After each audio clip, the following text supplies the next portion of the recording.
现在是早上的快9点，然后我到第一站了，还要再走一模一样的距离才会到嘎多。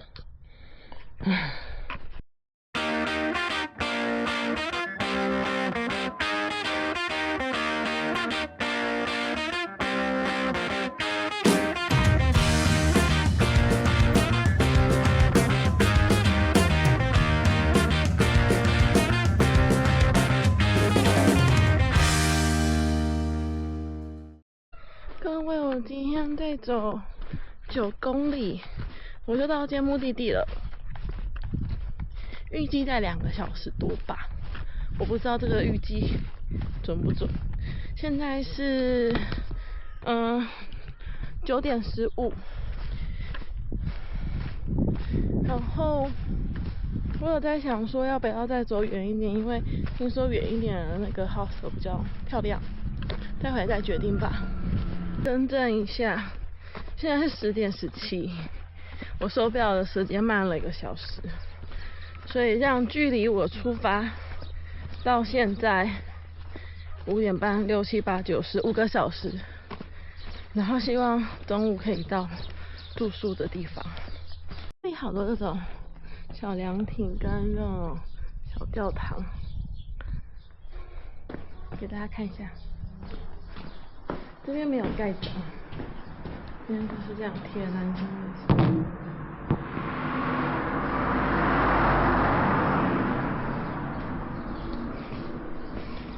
走吧。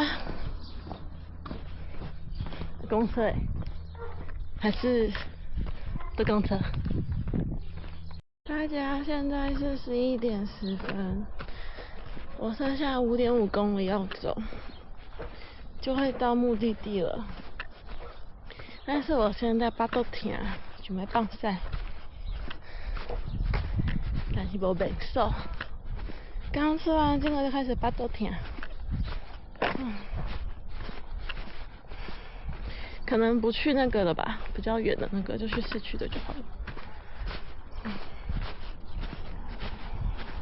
超越我的人们越来越多了，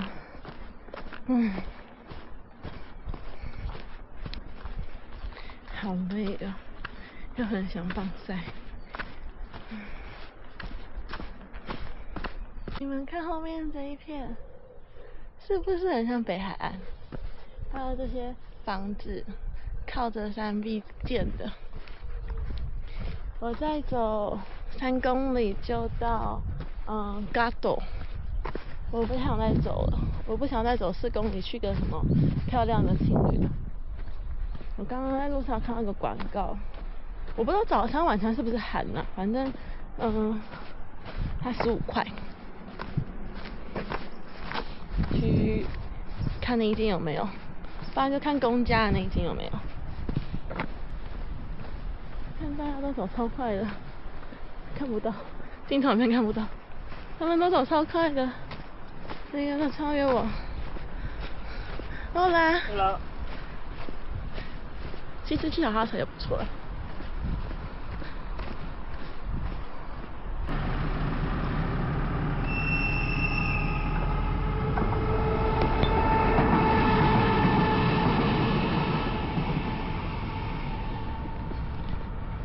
刚好补充到火车。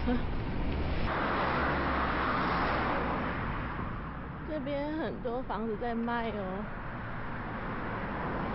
它都超旧的。我现在下最后2.7公里就到市区了，已经开始看得到了。然后我现在脚好痛哦，刚刚好像还要说什么忘记了。哦，我觉得这边的那个房子很可爱耶，它有木造旧房子，也有新式的西式房子，现代化的不能讲新式，现代化的。还有很特别的是，他们很多凉亭，然后他们凉亭功能不太一样。我看有人是晒谷，有人晒衣服，有人把2楼当仓库，什么功能都有。还有一个很特别，是以前西班牙殖民过菲律宾，然后我在我之前大学时期曾经寒暑假连续好几次都去菲律宾做志愿服务，他们那边的房子跟这边的很像，应该就是这边西班牙那时候殖民的时候带过去的技法。西班牙也有菲律宾的影子 ，Jollibee。很好笑的事情是 ，Jollibee 是菲律宾的牌子，然后它打败了其他所有的大牌，比如说麦当劳、肯德基。Jollibee 是在菲律宾最大的连锁餐饮市集。重点，它的创办人不是菲律宾人，是华裔的菲律宾人，所以他其实是华裔。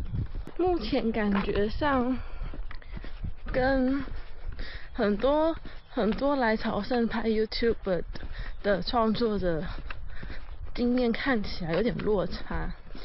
我今天在这，大部分大家都是各走各的，除非他们本来就是结伴而行，大家都打个招呼，然后就各走各的，并不会停下来聊天。但我不知道是不是因为本来走这条路的人就很少，可能很多也都是西班牙当地人，或者是他们不是说英文的人，所以很少人会停下来聊天。然后有遇到一两个美国人，也是打个招呼就走了，因为大家都想要赶快到住宿的地方，不然等一下会越来越热。现在已经12点了，现在这么热的天，左右又是那个草皮，让我想到有一次去兰屿玩，就是骑这种一条路，然后镜头超级远，左右两边是他们的田，中间的这个分隔，他们是用黑色的石头，海边的石头围起来的，感觉好像炙热的太阳。可是这说实话比较起来，现在的太阳跟温度，比起澎湖跟兰屿，这边真的还好真的还好。真庆幸我生在台湾，可是也不太怕热。那些北方来的朋友，热得要死。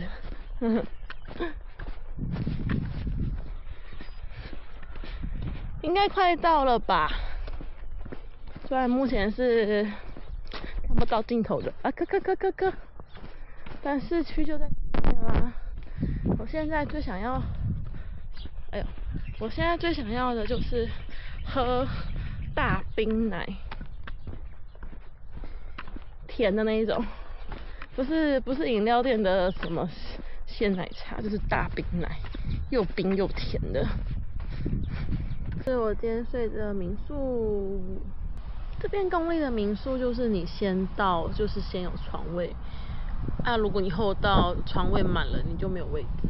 这一间是16床，我刚好排到第10个。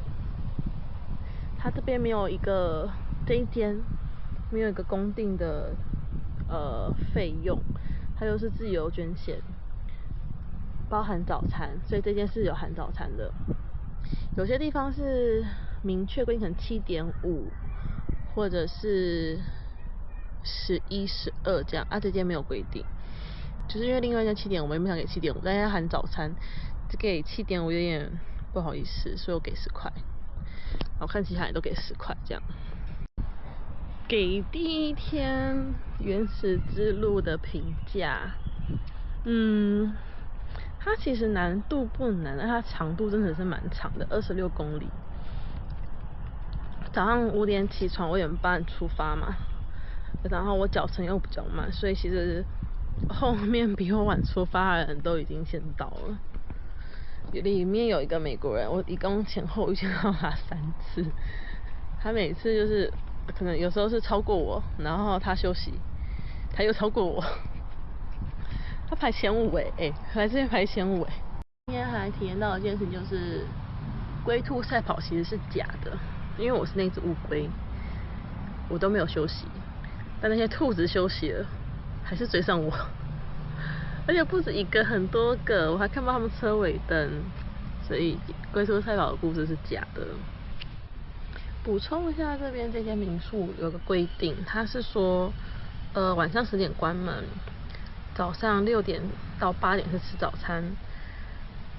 我就问他说，那大门什么时候开？10点关吗？6点吃早餐几点开门？他说6点开门。我就说，他说这边是6点规定是全线全部都是，因为之前有人半夜就出门，大概2、3点，然后出来被抢。政府觉得很麻烦，所以就统一这一区的，通通都是10点关门，6点放人这样。所以我没办法提早出门。我们想说今天走成这样子，明天应该早点出门，但就不行。然后就吃完早饭再出发，明天是22公里。